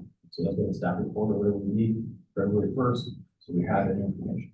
CEO, you said initially 175,000. So Madam Mayor, what I indicated was, depending upon the scope of the issues, I can foresee an expenditure of around $175,000 to $250,000 for a 5 to 7 day hearing based on a wide roster of professional witnesses and experts, as well as legal expenses.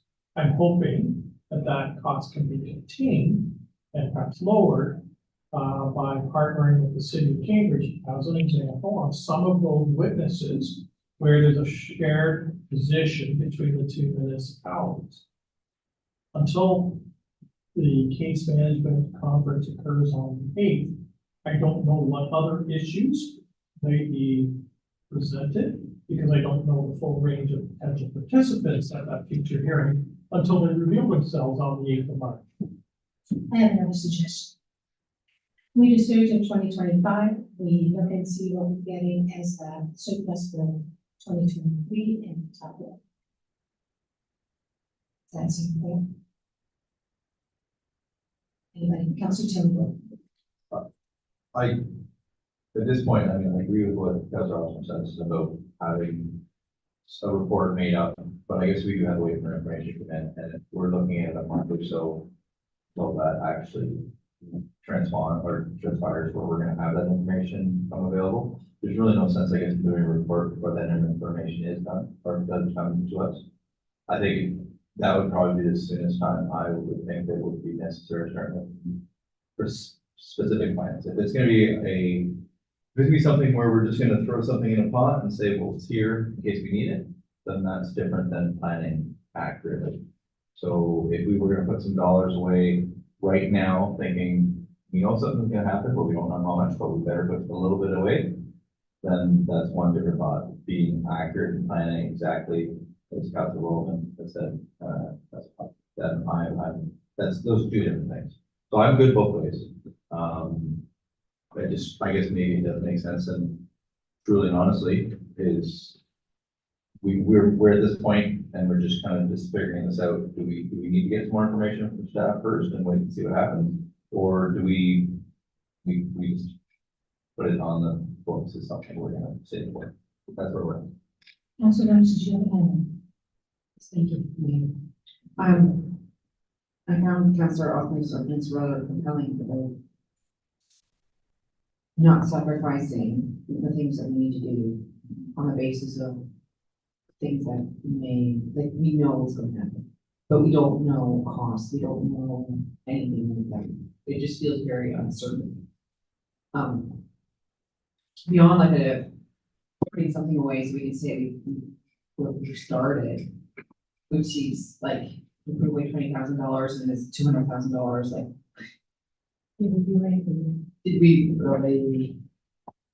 really start? I think deferring this to 2025, or at least until we have a lot more information, is a better approach currently based on what we know. Councilor Austin? Sorry, just my last comment to back up this with the finances. For example, the way I think of it is if we go into 2025 and we've got a better look at what this is going to cost us.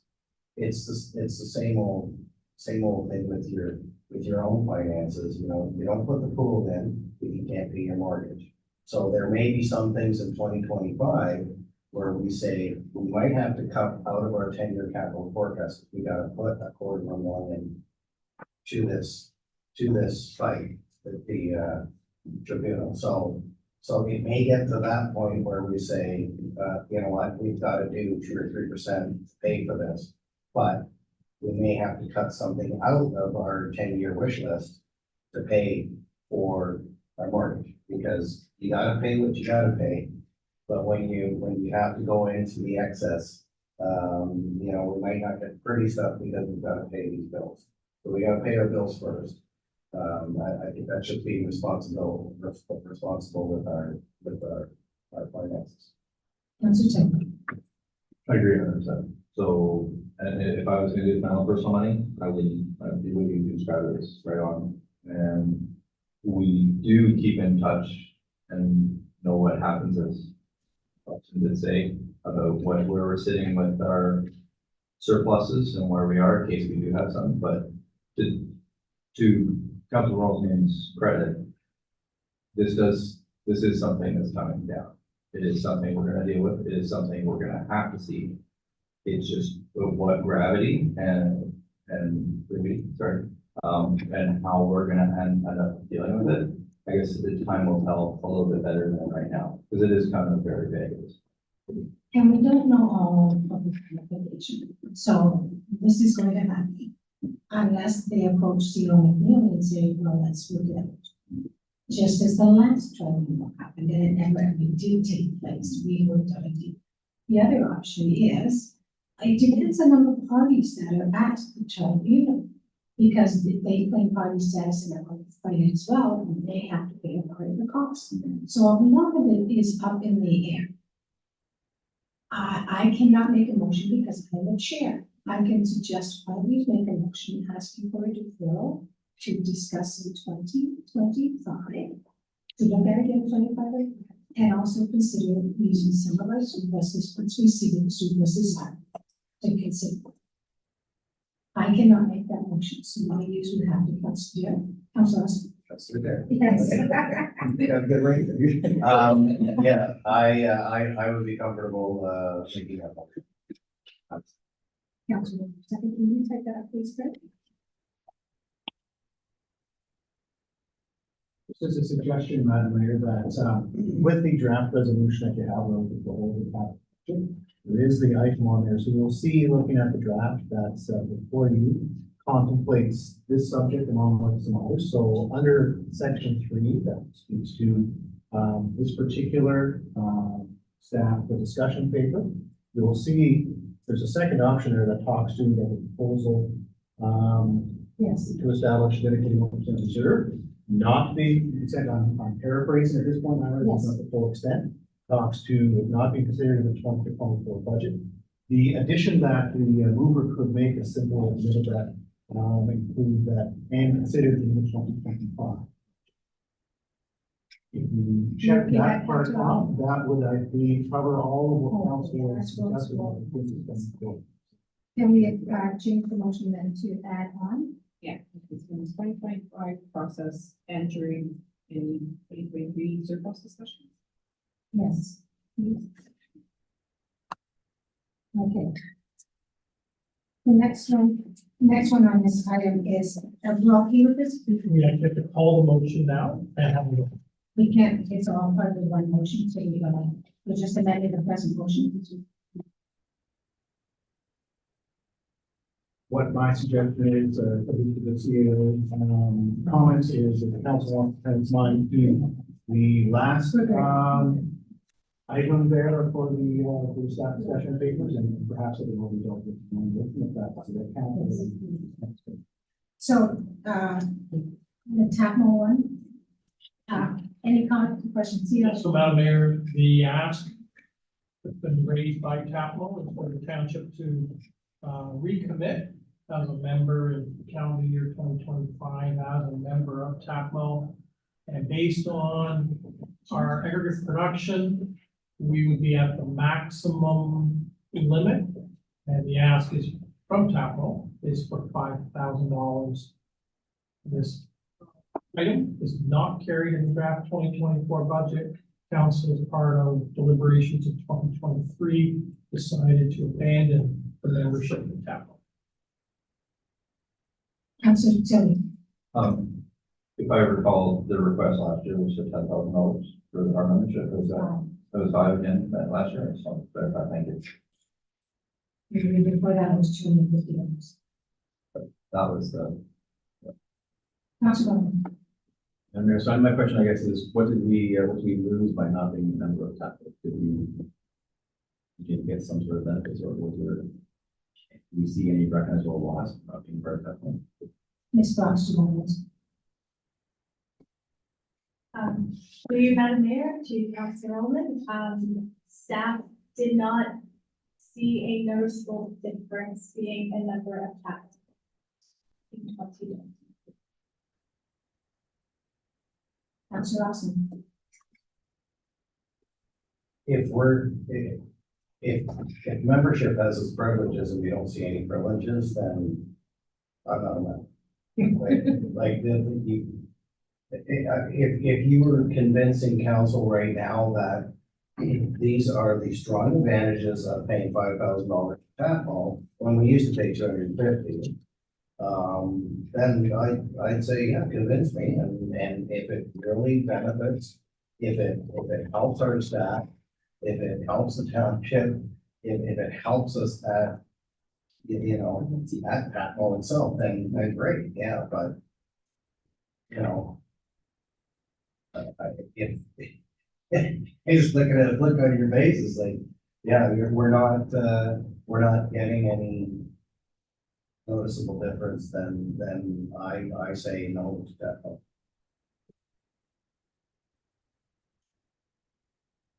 That's a decision. So we'll check out That's my the opinion. second one. Anyone else? Want to discuss it further? Councilor Tillman. your first step. Oh, no, I'm just. Just to be the devil's advocate here, there are some points here in their notice, and I can see it where they're making suggestions, and is there a support level that ever comes from if we did, because it is aggregate based, is there anything that we would ever benefit from their resources in what we're dealing with right now? That's the only thing I'll have to. I'm really bad at dancing around things. So number one is our relationship with the Minister of Natural Resources and Forests. And Mr. Smith Gates has told me he will never shut the door. I will always be welcome to speak with him. He has never refused me a meeting. And we have a very good open relationship, as you're well aware. He is the ideal industry. So also, there's a few things I'm working on. One of them is something I'm just instead of this year, I'm really that we're going to form a conference again and meeting with Greg Smith. But other top people, other mayors are working with me as well. So Annette, the mayor of Caledon, Marianne Lee Ward, the mayor of Wellington, and also we're working quite well together. I don't see any minutes. Or advantage. I'm first day of that. So check out that one. And now we can have the motion, please, Ms. Williams. Moved by myself, seconded by Councilor Rowland, that FIN report number 01-2024 be received. And that the draft 2024 budget operating capital be amended to add the following. The Canada Community Building Fund revenue be decreased by $338,862.64, and that the corresponding transfer to reserves be decreased to the same amount. That the 2023 operating budget for Heritage be increased by $10,000 for the cost of purchasing and maintaining archival software for the North Dumfries Historical Preservation Society.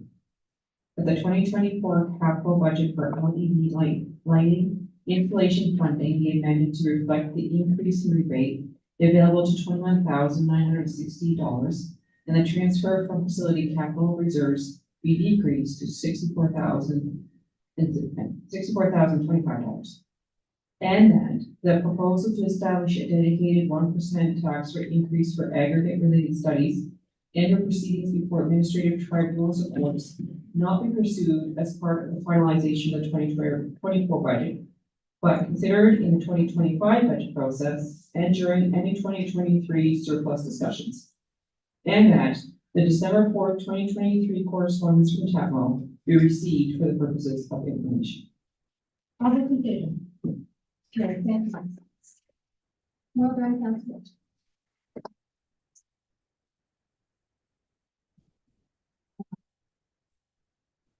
Clerk, go ahead. One more item for you, this, Madam Chair, just, I had the understanding that there might be a motion, that, Council Will is looking to bring forward in regards to Cedar Creek. If I could simply read what I drafted, if it's suitable to Weaver, in this case, and also for, the CAO, that what the understanding is. Simply, the draft is that staff be directed to the representative of the Cedar Creek Cemetery to review and discuss maintenance and financial arrangements and prepare a report for the council. Is that capture what? Can you hire them?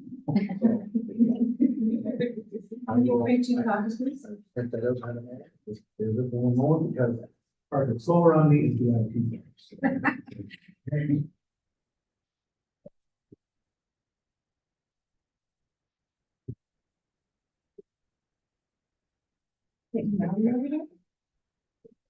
No back of the head, you calm down a little bit.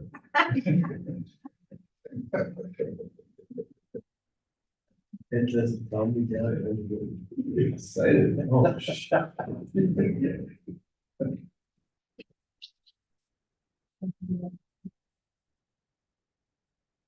the next one.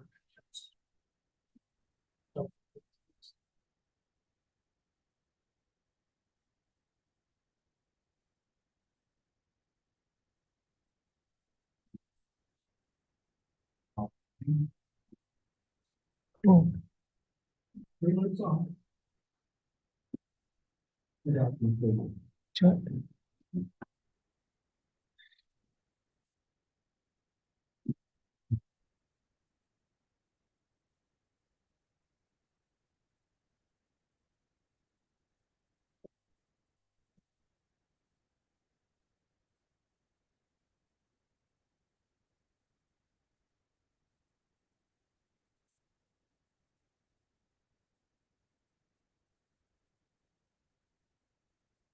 Cynthia can reach me. Have you got it, Cynthia? No, but I'm online for the printer.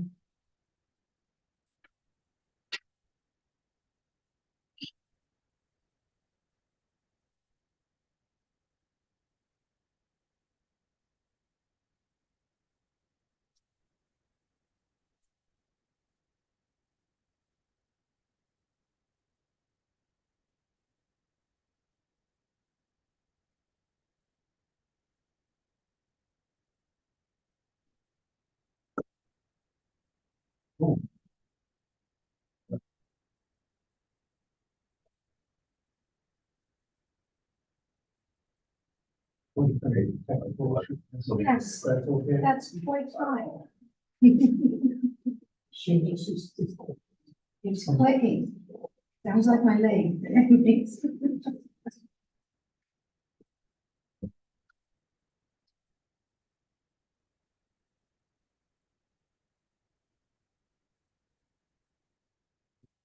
There we go.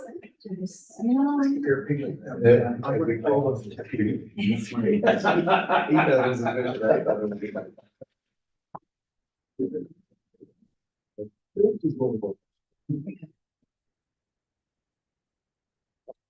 Thank you. Don't have to worry, that's exactly.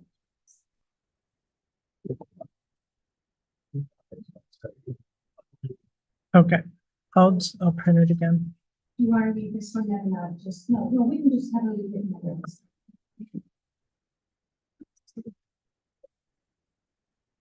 Moved by myself, second by Councillor Rowland, that staff be directed to meet with representatives of the Cedar Creek Cemetery to review and discuss maintenance and financial arrangements and prepare a report for council. All those in favor? Carried, thank you.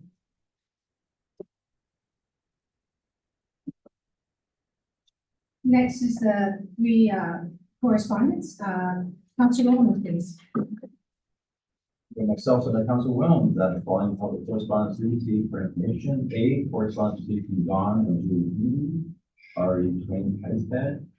B, correspondence received from Dave Punin, RE renovating the ACC. And C, correspondence received from Scott Martin, RE interim solution of installing new chiller on the ice plant at the ACC to provide time to bridge advance forward between ice bed. All those in favor? It's carried. Thank you.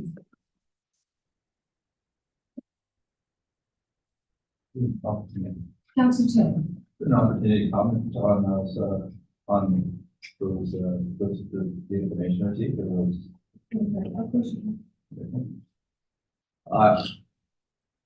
I just wanted to comment that the information center from Scott Martin was very, very accurately represented what I took as a gut instinct based on my technical understandings there. And it was great to see him do that. I talked to him on the phone after he did it, and I thanked him for making that not an issue that I have to do. But to me, it seemed like a really easy way to understand where we're at, and I think that's gonna help us to understand how to think about it.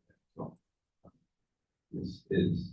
I guess at this point if I had a question, is there anything moving forward? Tomorrow night's agenda will cover this in more further detail. Thank you, guys. Wednesday. Wednesday's meeting. I think she's going to Wednesday's meeting. I'm booked over. See how we can. So, Madam Mayor, you're correct, it is 2024 capital budget, which includes the discussion about what was carried forward by council in the August 2023 meeting, which is reflected in the draft 2024 budget, is obviously under review. There is a discussion paper in your budget for Wednesday night that talks about the alternative implications. And then in the agenda you received today for February 1st, there's the second chapter in the discussion paper then which looks at revised numbers for the NDCC Twin Pad project and the like. Mr. Martin, I believe, is a registered speaker appearing before council on Wednesday night to elaborate on his briefing paper, which essentially identifies one of the options that was discussed by staff in the August. And also there's more data in there that staff presenting that is quite enlightening. So. Next up, we have the auditor, the appointment of the external auditors. Is there any questions or comments? Councilor Rowland. Madam Mayor, so I was looking at the email that we received today from Cedar Brooks, and I don't understand. So the one BDO has included 220 hours, but ends only include 135 hours, but their hourly rate is basically the same. So I don't understand how we arrived at that BDO. Maybe she can explain it. Okay. Ms. Brown, please. Thank you, Madam Mayor. Through you to Council Rowland. The process to go out to find an external auditor was a request for proposal, so it was not based on the lowest price, but it was based on the best value through a scoring matrix. The price was allocated 25 points, in which Grant Scott Ends did score higher than BDO as the overall price was lower.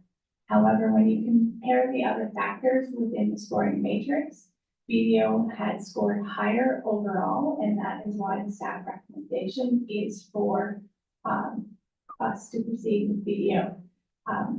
One of the key factors between the differences was the audit methodology and the time invested within actually performing the audit work itself. With the BDO proposal, they are planning to do a fairly deep dive into our information technology systems, which is very key and one of our slots, which can be a great weakness, given all of the cyber crime that is out there. And so between their audit methodology and the time investment, they scored more points in those sections than the other components did. A question was raised about how much did the Grant Scott Ends proposal come in at, and it was $26,000 for 2023. So if you take 26,000 divided by their total hours for 2023 and compare it to the 42,000 video proposals divided by their hours, you're actually getting an hour, $1 of the hourly rate. The cost of video is higher because the hours involved are that much greater. Any other questions or comments, Councilor Long? Madam Mayor, so I'm just curious, so BDO offered to do this deep dive, or BDO was, this was part of the RFP and did not bother to vote on that section of the RFP? I'm just curious how one company could be off by 70 or 80 hours worth of work. Through you, Madam Mayor, Councilor Bowman, the RFP proposal asked both firms to provide what their audit methodology would be and what their proposed audit plan was. Within the BDO proposal, it spoke specifically to the review of the information systems and the amount that their fees goes towards that. Within the other proposal, there was no discussion of any of that, and it was strictly speaking more transactions. Councilor Long? Anyway, but I guess the question I'm trying to ask though is, BDO is currently our auditors, correct? So they would be aware of this issue with the IT or with the computers, whereas and did not know that. So my question was, in the RFP, was it specified, or did BDO have basic inside knowledge of our needs, and therefore they're able to tailor their bid specifically to basically win the bid? Through Madam Mayor to Councilor Bowman, no, it is not a insider knowledge. It is how each firm approaches their audit procedures and methodology. Some of the standards in the auditing, the Canadian auditing standards do require you to review at some level information systems, as they are so key and integrated to financial statements. The proposal put forward by BDO does speak to that. Somebody else may look at it a different methodology slightly. Both firms are within those Canadian auditing standards. It's just a different focus on how they apply them. And that was one of the factors decided between. Councilor Austin? So just following that, because I don't know, I don't know if it takes 220 hours to audit us. I don't know if it takes 135 hours. I don't know if it takes one person 220 hours and maybe the other firm has two people doing it at 135 hours, so they do it faster. I don't know, and that's not what we do. We don't audit auditors. But I'm on kind of the same wavelength as Councilor Roman, because I'm looking at if the other company, Graham Scott Ensign, if they're at the same standards as BDO and they're supposed to be auditing your cyber threats or cybersecurity, how your accounting system works for cybersecurity, why is there no mention from Graham Scott Ensign that they're dedicating X amount of hours? And the other second part of that is, if BDO has been our auditor for so long, why do they need to dive so deep? They should know where we're standing right now. It's not like something new is gonna pop up that requires an extra 80 hours. I'm just. If I may, cyber attacks are increasing, especially against municipalities. One of the things on the cyber attacks is that municipalities not disclose that they have attacked. So therefore, we don't know how many municipalities have been attacked. So I think that this should, and all the boards I sit on, we're talking about this being included to make sure we're safe. And I thought it would be a standard practice today. I said to Councilor Austin. I agree 100% for you. I just didn't realize it was the auditor that's going to, like we have IT people going that are protecting us with cybersecurity, etc. I'm just trying to, I'm not putting an auditor together with with assessing our vulnerabilities of cyber security. I'm not sure how that works, so. Madam Mayor, through you, Councilwoman, you want, That's your last name. oh, sorry. Oh. I'm over here for Stephen. I apologize to everyone tonight. Yeah, exactly. So that's part of it. So we reviewed their proposed methodology between it, and that was one of the bigger differences was the amount of time that BDO focuses on that. Now, when you look at the other factor is the engagement partner from Grand Scott End has 2 other municipal clients and a public health unit. The municipal partner from BDO has 17 other municipal clients as well. So she has a diverse client experience and understanding of the municipal world as well. Grand Scott Ends does have some, but they don't have as much experience across the board with different municipalities, and that brings a different viewpoint. Councillor Austin. How many offices does Grand Scott Ends have? 2. How many offices does BDO have? 100, 200? No more. So, again, I mean, it's, and staff, I mean, you're suggesting this ideology and I trust, obviously I trust you and I know you know what you're doing. It's just, I'm trying to understand it myself. Not to your level, but to my level as a counselor as to why, we're up to 40 some odd thousand for accounting and climbing, looks like for the next 5 years to go up to what, 50, almost $55,000. So I want to make sure that we're not getting outreached simply because we're dealing with the creme de la creme of accounting services versus an accounting service that actually will get this done. And that's where I'm going. CEO McNally. So Madam Mayor, to all members of council, when this proximity team went through the scoring, I asked a lot of the same questions that you did.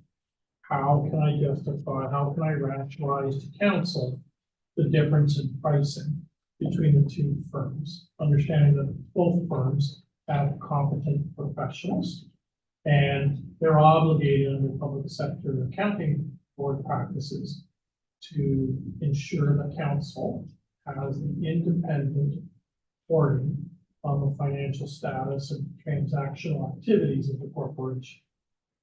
So in my discussions with Ms. Brooks, 2 key things came to the forefront that I believe warrant BDO investment for additional costs. So we talked a little bit about the extra time involved in the audit. Generally speaking, it translates into about two weeks of additional practices deployed between BDO and the other firm. The majority of that extra time focuses on 2 different things. There'll be more testing of the various transactions undertaken by the corporation, which should then give council more confidence that we are following the approved policies and practices established by township council dealing with myriad of financial matters that we deal with, whether it be on the procurement side, dealing with journal entries and or paying of statements for invoice records. The appropriate documentation, oversight, and coordination have been followed on a consistent basis. The more transactional reviews are undertaken, then the deeper the penetration is as a representative percentage of activities, and council should then have stronger confidence in the independent evaluations undertaken, in this case, by the external auditor. The other was dealing with this whole aspect of the integrity of the information technology system. And BDO is more than just accountants. They are a wide-ranging, multidisciplinary firm, and they're able to tap into other experts and bring them into this account to support the external audit. Dealing with information technology, the rate of growth, and you see it in our own expenditures related to licensing as well as acquisition of new licenses, is increasing exponentially. For the most part, to the good, in terms of allowing us to take on more assignments at a lower cost per transaction of staff, or hours dedicated by staff. But by the same token, in this new world, we are exposed. We're spending a lot of money through our insurance. Part of our annual increase that we're witnessing, which has been closer to 20% in each of 2023 and now projected for 2024, is the cybersecurity performance. Having this extra layer of review by BDO complements what we can feed back into our insurance cooperative, and it may help assist curb some of those premiums that we're experiencing, because we're going to be able to demonstrate to them. And we have a third party that's doing a deeper dive into our practices and procedures and is bringing about reporting to council as well as through management letters how to deal with this singular area better. And there is interaction between legal counsel, the accountant, and the insurance cooperative on certain aspects from a risk management perspective. So while we may be paying a little bit more for this, I believe you're getting a more comprehensive review. And this area of IT, because of the risk of exposure is becoming more and more prevalent, having this third party in-depth review helps us tremendously and may mitigate or contain other costs we might see in terms of insurance premiums going forward. Councilor Roman. Madam Mayor, so the only reason really why I'm raising this is because members of the public have come to me and said, it's quite apparent. Christina Brox has worked with BDO for 14 years in the management level. So are you just going BDO because that's where she worked? And that comment to me today or today. So I want to make sure we're doing our due diligence. We're asking the hard questions to make sure that we're satisfied that this is not any kind of, I want to put her in a position where she can be accused of anything. I want to make sure that council is also very clear on it, because that is floating around the community. So I want to make sure that we're asking the hard questions so that she is not in any way going to be held responsible. So Madam Mayor, through the council, I appreciate you sharing that, because I wanted to dispel those rumors that may be percolating in the community in that regard. I asked the same questions of Ms. Brox during the preparation of this report. My signature and my name is on this report, and I respectfully submitted this report to Township Council for inclusion in the agenda because I could share that position. There have been a handful of reports in my time when I wasn't able to support the recommendation put forward by staff, and that was reported clearly to council in those instances with an alternative approach. I do not share that position here. I do support the recommendation of the analysis that was undertaken by Ms. Brox and team, and I'm very confident in the robust proposal put forward by BDO, and I do believe it is the better package for the corporation at this point in time, and will position the township going forward over the next 5 years. Seeing no further comments, Councilor Austin, right? Just one comment, then. Thanks for the information. That's what I wanted to hear to make me feel a little bit more comfortable as to the high discrepancies. Because sometimes when we read these reports and we recommend this company, this is how much they are, and this other company scored less than that, but those little plug and play numbers aren't in there, and that's why I had emailed you and asked you that, and thanks for sending it. So anyway, thanks for the information. That makes me feel a little better on where we're going with that. Motion, please, Councilor Austin. Okay, moved by myself, second by Councillor Chili, that FIM report number 02/2024 be received, and that council appoints BDO Canada LLP to be the external auditors of the township for fiscal years 2023 to 2027 inclusive, and that bylaw number 3458-24 being a bylaw to appoint the firm BDO LLP as the external auditors of the township for the year ended December 31st, 2023 through to December 31st, 2027 be enacted. All those in favor? That's carried. Thank you. Okay. Bylaws, please, and I believe Councilor Rose says. Good one.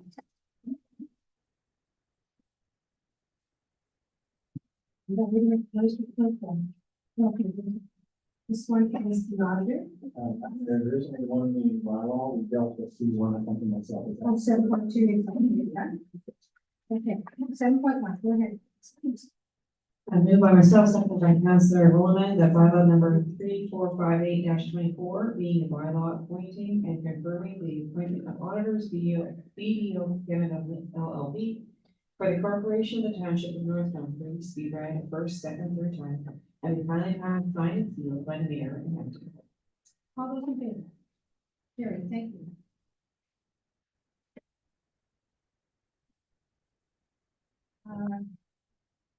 Confirmatory bylaw, please. Councilor Chili. Moved by myself, seconded by Councilor Ossner, that bylaw number 3454-24 being a bylaw to confirm the proceedings of council on January 15th, 2024 be read a first, second, and third time and finally be passed, signed, and sealed by the mayor and clerk. All those in favor? Carrie, thank you. And if I may, before we adjourn, I just want to thank council. I will be speaking at the standing committee on regional governments on Thursday.